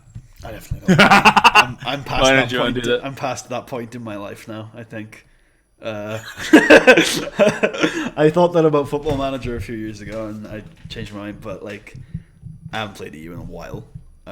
So look here. Is there a last played? Where's the last? I'm sure there was a last played thing on Steam. Do you know where to find it? Maybe. Let me see. Yeah, last played. For me, it just says it right below you've played the hours. It says it right below hours. It says game purchased for me. Maybe because it's just been so long. No, maybe I haven't got it. It's because I haven't got it installed.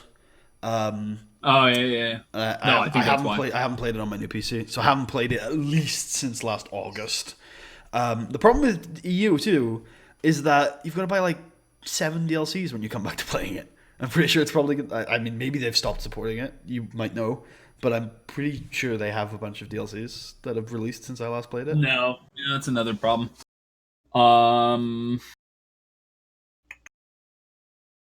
So yeah, and also that's also a pretty like hardcore stream. I think there's like no voice acting. That's true. Yeah, you want voice acting. That's a good point. That's another reason why an RPG like Pillars of Eternity wouldn't be good, because that's got a lot, not like it's missing a lot of voice acting. Also, I've played Pillars of Eternity 1. It's just not for me. It just doesn't capture me. And the mechanics aren't for me either, really.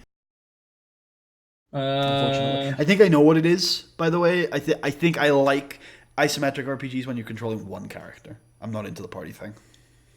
Yeah.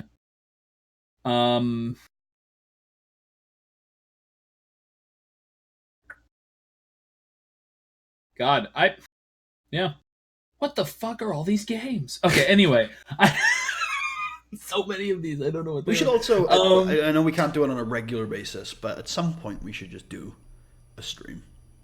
I'm thinking Killing Floor or Zombies. I'm thinking Ukulele. Oh, is that on PC? Yeah. I wouldn't like that game. Why did I even ask? I hate it. Oh, is that on PC? I hate it.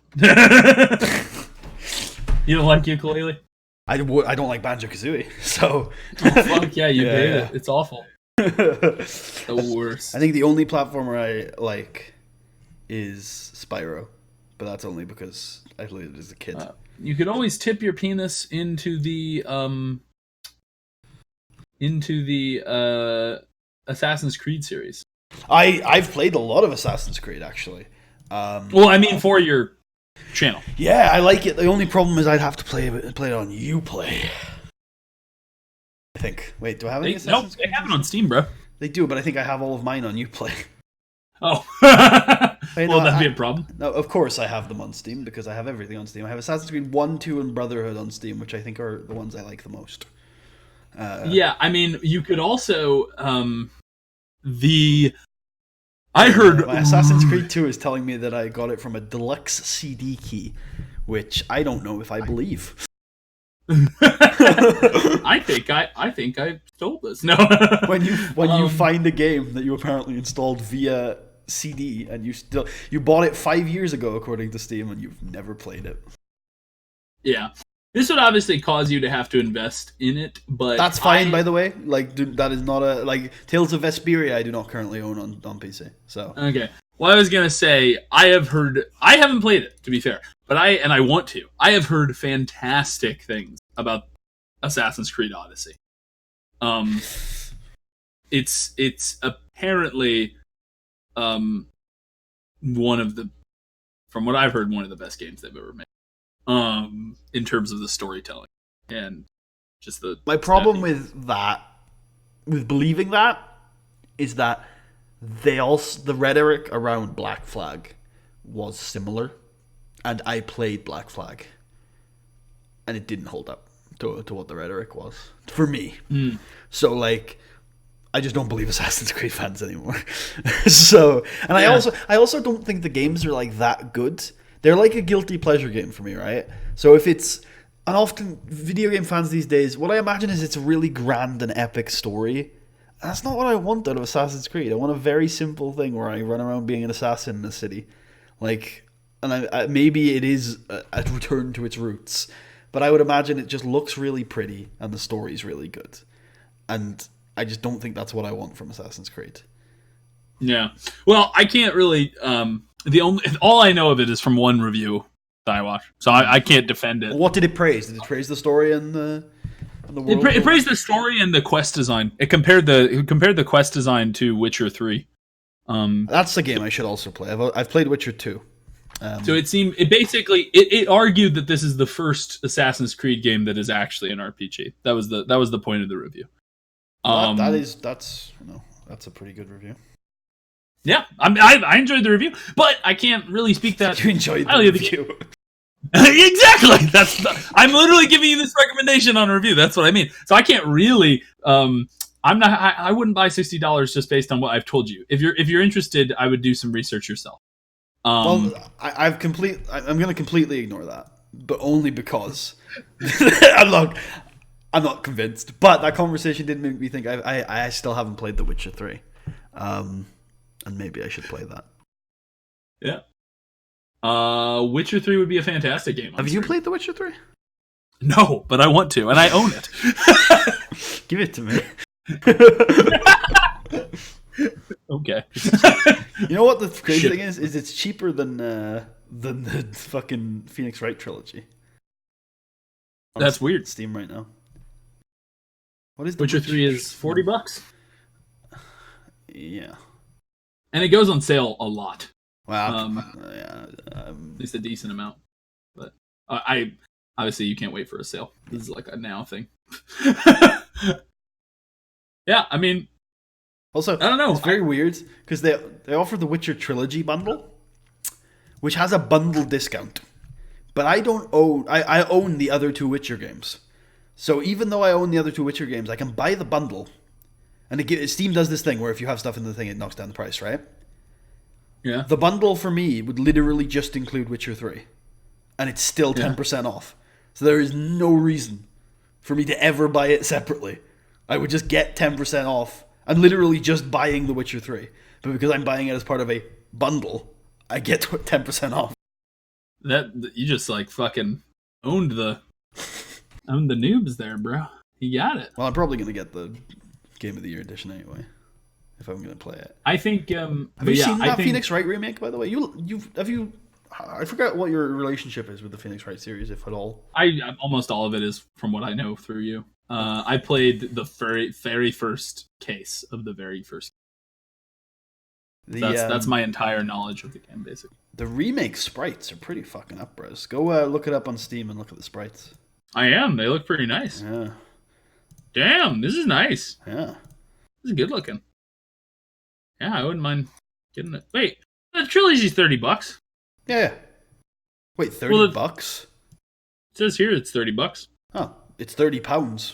Fuck Steam. Oh, damn. Yeah. Fuck Steam. Fucked you there. It's fine. I can fuck Steam. Guess what, Steam? Well, okay, it's not. Guess what, Steam? You can give me a price in crowns. And then it'll be cheaper because I'm in old Russia. Russia. I was gonna say, to be fair, it's the game isn't £30. It's 30. It's 30 Brexit bucks, or 30 Brexit. How dollars. Dare you? How dare you, sir? Well, I still don't know what I'm gonna play on stream. 30 Brexit pesos. Yeah, I don't. Pardon me. So the options we have laid out now are Tales of Vesperia. I've just hacked off Symphonia. Fuck that. Tales of Vesperia. Tales of Vesperia. Dishonored. The Witcher 3. Anyway, come up with any other ideas? I think yeah. Huh. I think that's pretty much it. Yeah. Maybe Assassin's Creed Brotherhood. Maybe Brotherhood if you like it. Dragon Age Origins, maybe. Oh yeah. My problem with that game is it'd be a big, like... It might end up being like Fallout 3. I think part of me always wants to say we should play a game as a critique. But I think I just hate myself doing that. I like playing games that I like. Or that I think I might like. Also, I just saw something. Sleeping Dogs might be interesting. It's kind of a forgotten gem of the last few years. Yeah, I think that's the hacking game, right? Sleeping Dogs? No. You're thinking of Watch Dogs. Oh, yeah. I'm thinking of Watch Dogs. Never mind. Sleeping Dogs is about a guy who goes into the triads. Oh, this game! Yeah, I love this one. Yeah. Yeah. Lots of cool martial arts stuff in it.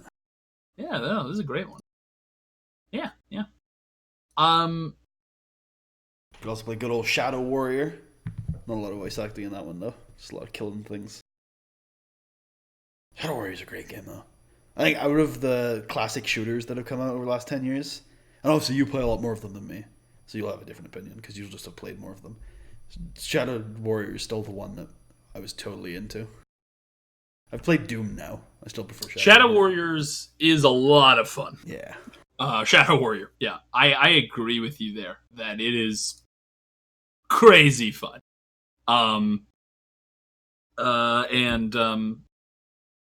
Doom is also really good. Yeah, so actually my favorite is Wolfenstein: The New Order. I thought it would be a Wolfenstein game, but I couldn't remember which. Yeah, I really like Wolfenstein: The New Order. I think it's a fantastic game. I still haven't played either of the any of the new Wolfenstein games, but I love the soundtrack, the Germanized versions of songs. Yeah, those are hilarious. They're amazing. Yeah, and I think that's part of its charm. Those games, the part of those games charm. I haven't still played New Colossus actually, which is the most. That's the one set in America. I've yet to have played that. I'll probably get it one day when it goes on like crazy sale. But I think the New Order is perhaps worth a playthrough. Is the New Order the first one of the new ones? Yeah. It was New Order, then they did New Blood, Old Blood, New Order, Old Blood, New Colossus, and I think New Colossus has some DLCs or some like I think there's some standalone games that were made after New Colossus, but I forget what they're called. On lower difficulties, is the game pretty easy? It can be if you set it to. If you what did you say? Because I'm not really into a huge challenge when it comes to shooters. I think it's pretty easy on lower difficulties. Yeah, it's definitely really hard on higher difficulties. But yeah, I think it literally has a difficulty mode that's. I think it's called like Baby or something, and it's really easy. Well, I don't like that. They're mocking me, Marshall. Oh no! The game severely mocks you for picking a lower difficulty. See, now that's what I don't like. In Deus Ex, the difficulties are empowering. If you want to put it on easy, it says "tell me a story," and if you want to put it on hard, it says "give me Deus Ex." It's very empowering. You know, it doesn't mock you or anything like that. Yeah, I think the Wolfenstein difficulties are. Wait, let me look them up. Difficulty screen. It's the easiest is "Can I play, Daddy?" All right, that's not that bad. I can't turn. And then after that is "Don't hurt me." Then "Bring 'em on." "I am Death Incarnate," and then "Uber." So yeah. I mean, I think on the very easy difficulty, it insults you though in the description of the difficulty. It says very easy difficulty setting for the spineless gamer. Well, I was gonna play it on stream, but now I'm not. Yeah. I do. It is. Also, it is I'm not pretty. sure I want to give Bethesda more money. I've given them so much already. That's true. They have so much of you. Jesus, what is the Freedom Chronicles? I'm looking at like the Wolfenstein tag, and it's like, oh, all of these look really good. And then there's these 4 things called the Freedom Chronicles that have terrible reviews. Yeah, I don't know what that is. Yeah, I don't know what a lot of these things are. There's something called Wolfenstein Cyber Pilot. I bet these are ported mobile games, aren't they? Cyber Pilot is VR. Youngblood is awesome looking. I don't know what this is, but it looks cool. Play as the unbreakable Joseph Stallion, a former professional quarterback forced to play soccer by the Nazis.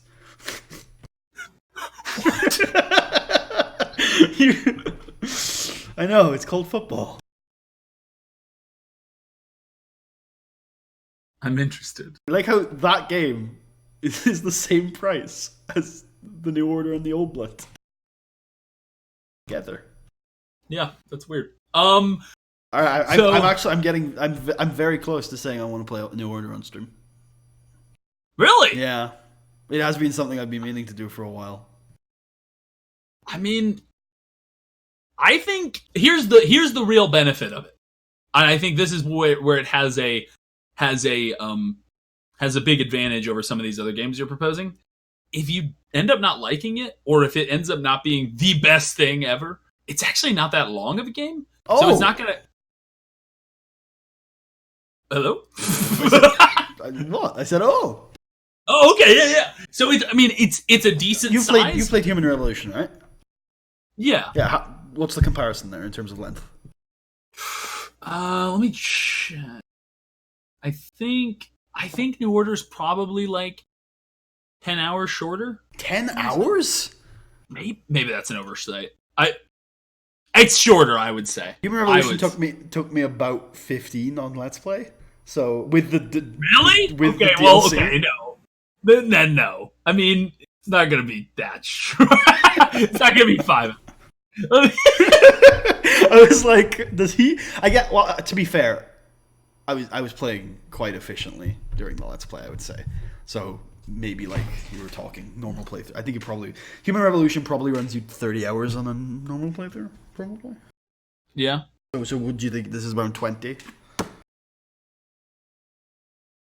I think that's probably 20 is probably a decent estimate. I think it's like, what is it? I think it's like 16. I think it's probably took me about 20 hours to do. Maybe a little more. I have 80 hours logged on the game in total. Yeah. And I've probably played it 3 times. And a couple of those were one of those was on the hardest difficulty, and it probably took me like 40 hours to do that. So it probably is about a 20-hour game. And on the easiest difficulty, maybe even faster, because I've never played it on the easiest difficulty. Okay. Mr. Big Shot over there. No, it's not that it's a big shot. Okay. Also, do you think Old Blood is good? I think Old Blood is good. I don't think it's much shorter. So Old Blood is even shorter than New Order. I think Old Blood's probably like 10 hours, maybe even 8. Old Blood is pretty fun though, and at one point there may or may not be Nazi things that are. I just realized it's a spoiler, so I won't say anything more. But you did seem to lose yourself in that sentence somewhere. Because I was about to say what it was, and then I was like, that seems like a spoiler. Nazi gold? Were you going to say Nazi gold, Marshall? Is there this probably your propaganda again? All right, I'm not hiding any Nazi gold, Marshall. We went through all the court trials, and they looked through my apartment, and they found the hidden safe with all of my snuff films, and they didn't find any of my Nazi gold. I mean, I don't have any Nazi gold. I don't recall saying gold. Jesus Christ. I think we should end the podcast. So, ladies and gentlemen. Oh my god. I think it's come to its natural conclusion. I think I'm going to play Wolfenstein New Order on stream. You know what? I think that would be fun. And, yeah. You're making me want to play New Order again. It's a fun game. But yeah, I think it's really fun. It's funny. Got an interesting story. The protagonist is pretty hilarious to listen to, and kind of like a real person. I think they tried to do a balance between the protagonist being like a classic 80s action hero and an actual human person with like emotions and issues. So it's pretty good. There's some good sex stuff, So Okay, good. So I'm gonna play. I think I'm gonna play New Order, and I still do want to do Vesperia, I think, at some point, because I want to do a JRPG, but I'm going to do a little bit of research and pre-production on Vesperia before we jump into it. Also, how thumbnailable do you think is Wolfenstein? That's a good question. I think it's thumbnailable. Is it easy to take thumbnails? Let me look at gameplay of it real quick, because I've not really thought about it in terms of thumbnailability. Of how easy it is to nail in. Every game should do what like WoW does, and that's just have a keybind that hides your UI momentarily. It's pretty okay. I actually think that it's very thumbnailable. I'll send you a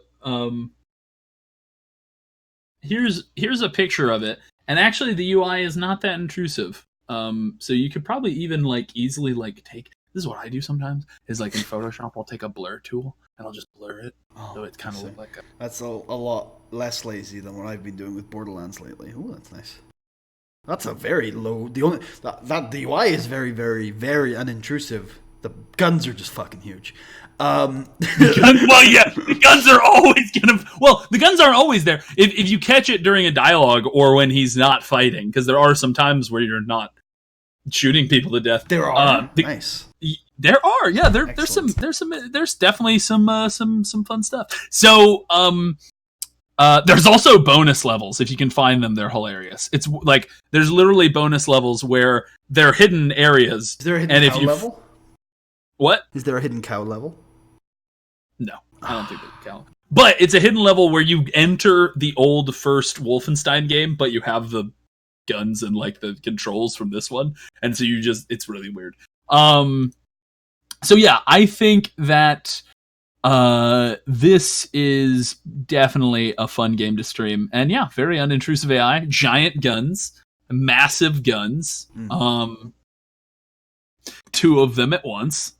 Mm-hmm. So yeah, what more can you want? Nazi gold. I don't recall saying gold. There is a lot of Nazi gold in the game, so if you're into Nazi gold, I'm not into Nazi gold. That's what my lawyer tells me to say. Theoretically, if you were into it, it's there for you. That brings us to the conclusion of this week's Wednesday podcast. If anybody else is watching the Champions League semi-final tonight, I wish you the best of luck in your endeavors. I am going to be shitting myself all evening. So I think we did a good talk today. Hopefully we'll be able to do some sort of stream soon. Otherwise, I will be playing Wolfenstein on Friday, hopefully. So I will hopefully see you guys there. Twitch.tv/Matsudiro. Son Senpai Kun. Do you want to sign us out? I hope that you are able to hide your Nazi gold. All right, cut the fucker off. Cut the